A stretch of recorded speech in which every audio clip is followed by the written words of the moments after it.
Hello, folks. I keep running into this Western civilization thing all the time. I took Western Civ classes in school, and I've been to Rome and Athens, and 23andMe, I'm Irish, I'm English, I'm German. I'm a European guy, born in America. I know the Sistine Chapel, and I know Stevie Wonder and hip hop and graffiti and Andy Warhol and whatever. Name your Renaissance artist or your Renaissance philosopher, or, Steven Pinker writes 3 books in defense, more or less, of Western values. That's the Pinkeresque thing. But on the right, on the new right, I keep hearing or the left, any ideological bent of people, they always trot out Western civilization as if it's this monolith, this absolute thing that has a very specific teleology or prime moving force or beginning. And I always wonder, how are they using it? What are they using it for?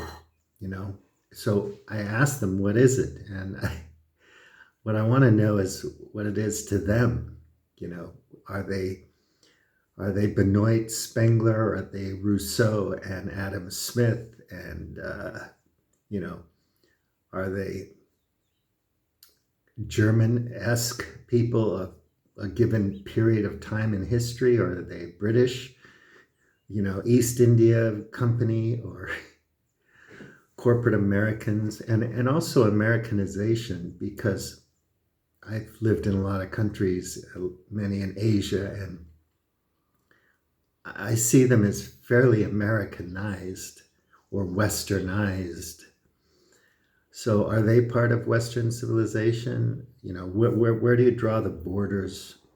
How do you define it in terms of their quest, what it is they want? Like whether it's a build back better or make America great again. Everybody has their own version of Western civilization, and they use it like New Agers use the term or the word energy. Instead of defining work, what's required to do a certain bit of work, they're just trotting it out there. It's a huge thing with a long history. And the West has been at war with itself throughout its history. And it's evolved and changed. So is it Charlemagne you're talking about? Is it Orthodox? The Russians are definitely out because they're Slavic. Is it, how cultural is it? Are you talking Francis, right-wing type thing, ethno-nationalism, white ethnic nationalism, the Great Replacement? I'm tired of the dog whistles, Curtis Yarvin just comes right out and says what he means, and he tries to make it coherent.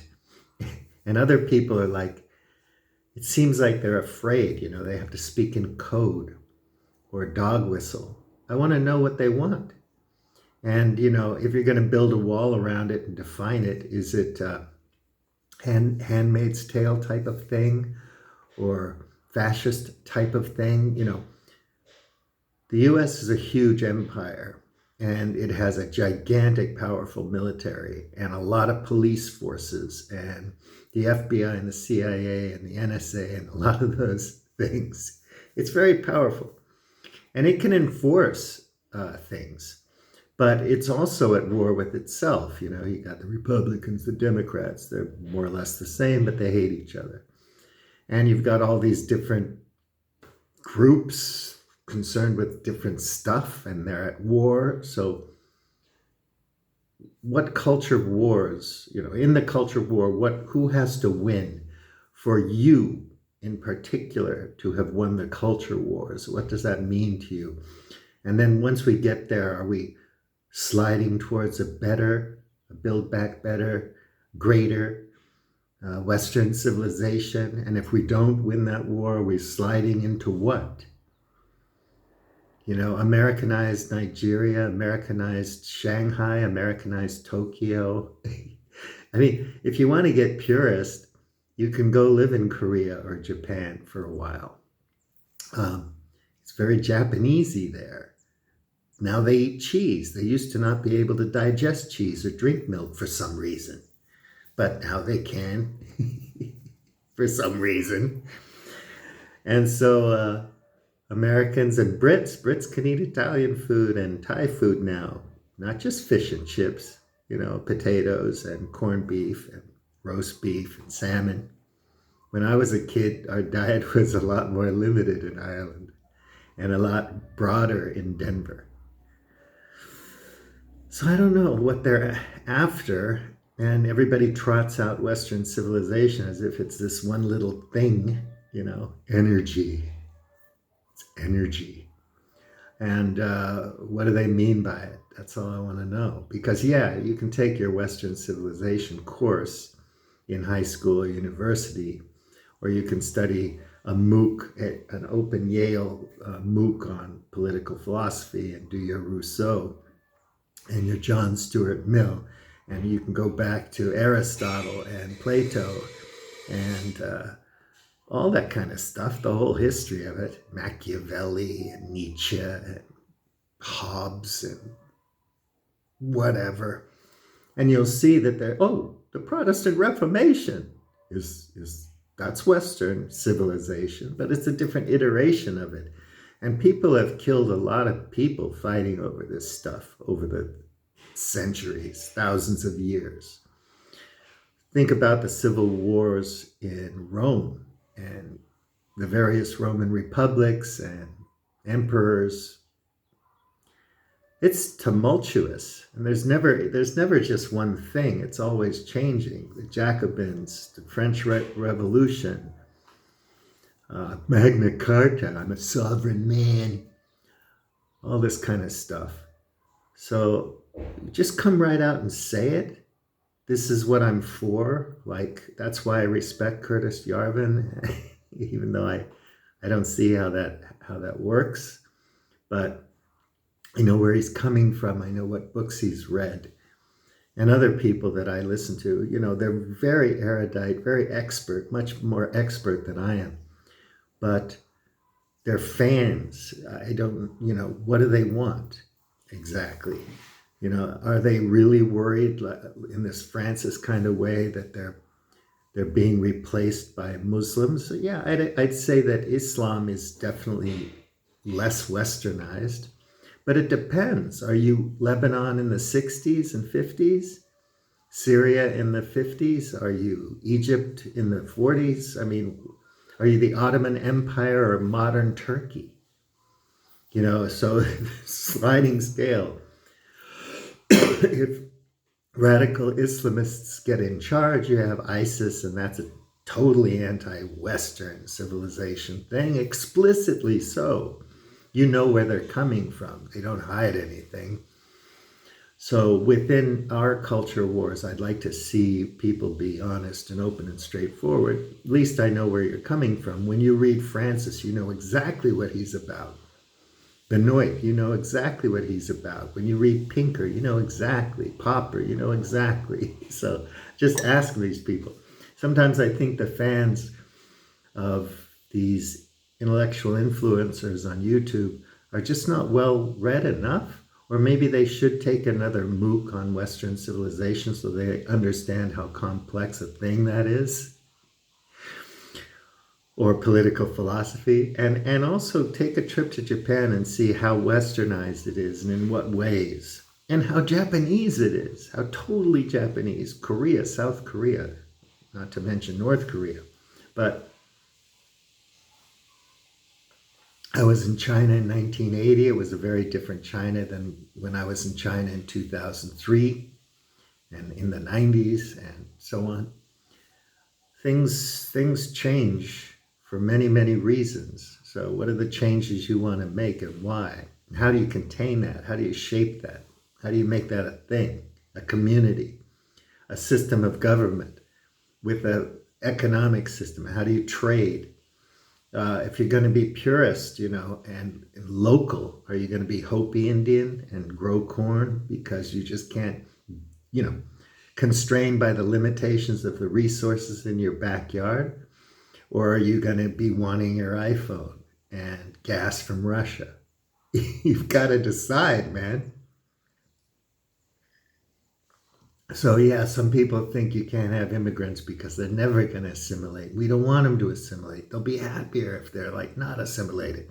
Or if they do come to France, they can have their own village.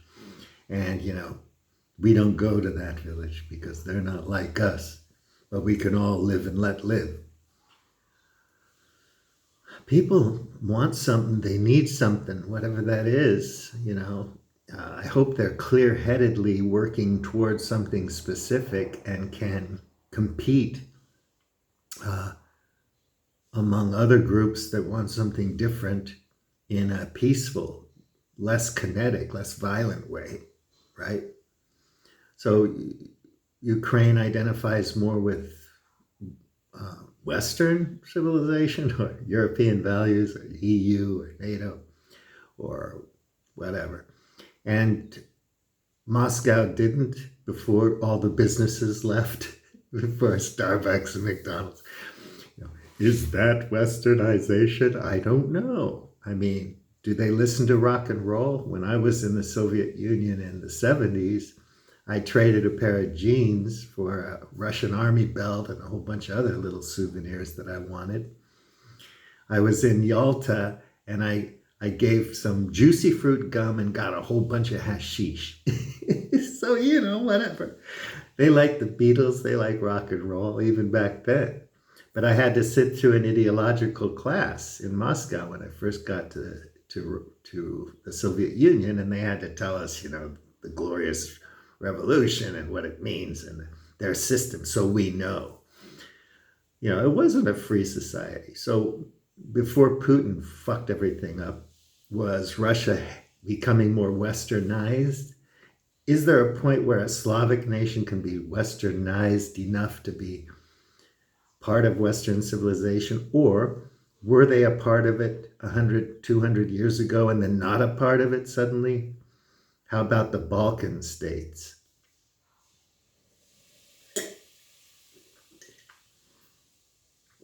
Are real Europeans Irish fellas like me, or are they French? And there are vast cultural differences and language differences and so on, but there used to be more. So there used to be a lot of languages. I don't know how many in Italy and France and in the Iberian Peninsula back in the day. And of course, the Nordic lands and so on. And it's complicated as hell. So stop throwing the term around like it's like some new agey form of energy, vast universal goop, dark energy, whatever. Not even connected to math or physics. And tell me what it is you're after. That's all I want to know.